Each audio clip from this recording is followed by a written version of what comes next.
This is a little bit more complicated of a factoring problem. It is actually just GCF factoring. It looks a little scary, but it is actually just the process of GCF factoring throughout the whole time. So we are going to pretend, actually I'm going to highlight each term. Right now we have two different terms. Remember, what separates one term from another is a adding or subtracting sign.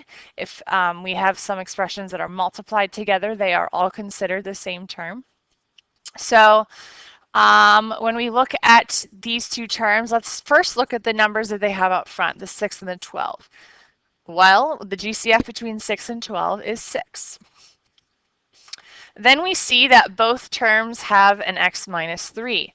The first term has 2 of them.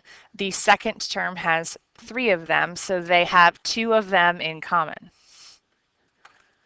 Then we have some 3x minus 5s. The first term has 4 of them. The second term has 3 of them. So we are going to factor out 3 x minus 5s. In GCF factoring, the next step would be to basically factor out the common factors out front, which is what these three things are out front, and then we're going to figure out what we have left over. And I think the easiest way to go about doing that is just starting at the beginning and going through each part of each term and figuring out if it was factored out or not. So did I factor out the 6? I did. It's right here. Did I factor out all x minus 3s? I did. We had 2 of them. We factored out 2 of them. 3x minus 5s was where I'm at now. We had 4 of them. We only took out 3 of them. So we have one binomial, 3x minus 5, left over. Then I get to my subtraction sign. Did I take out all 12? No, I divided 12 by 6 and got 2. I took out only 2 of the x minus 3s, so I have 1 of them left over, and then I took out all 3 x minus 5s. So these 3 factors that I have out front will stay as is, and then the only thing that we need to do now is combine all of the like terms that we have inside of this set of parentheses. So we have 3x, let's add them together in the step. We have 3x here, and we have a minus 2x, so that becomes x. And negative 5 plus 6 is going to be 1. So the other factor left over then is x plus 1. Okay, moving on to the next problem. Same situation. If you look at some of your exponents here, though, we have some negatives, so that's going to change some things a little bit. Just negative exponents tend to get a little scary. But we're going to still look at each term. So let's highlight our terms again. This is the first term, and this is the second. So let's start off looking what they have in common. I see a negative 2 and a negative 3, so I'm going to take a negative out right away. The first thing that I see here is x squared minus 3. They both have x squared minus 3. Now, if I look at my exponents, I have negative 3 and negative 2. I'm going to look at which one of those is smaller, and negative 3 is actually smaller than negative 2.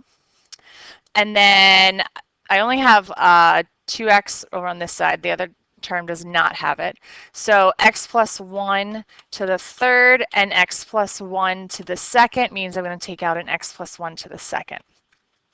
So we're going to figure out what we have left over. Well, I have a 2. I took out the negative. I took out the x squared minus 3 to the negative third. I have a 2x, and I took out only x plus 1 to the second, so I have an x plus 1 left over. I factored out a negative, so now this is going to be a positive. There's 3 will still be there. We took out all of the x plus 1 to the second, and x squared minus 3 to the negative 2. So we have to figure out what's left over, and when you have -2 and -3, you basically are going to look at what's the difference between those values. If we were to look on the number line at -2 and -3, the difference in units between them is only 1. So you are going to have x squared minus 3 to the first. Just like last time, we just want to combine what's left over in this set of parentheses. This entire section right here is going to become 4x squared plus 4x. So when I add that together, I'm going to have 4x squared plus 3x squared. So I have 7x squared plus 4x. And 3 times -3 is going to be 9. Now, one thing about this that we're done with the factoring part of it, but in math we don't like negative exponents. So in order to simplify a negative exponent, we are actually going to bring that entire expression down to actually create a denominator and have that entire expression of x squared minus 3 to the third now in the denominator. All right, let's look at this last problem here. A little bit more complicated in the sense that there are some fractional exponents for us to look at. Before I even get started though, I see that we have a fraction here in the second term. However, 1/2 times 2 is going to just be 1. So we don't have to worry about factoring out a fraction. That worked out very nicely for us. So you do want to look for those types of things before you get started. I see both of them have x plus 2's and 2x minus 1's.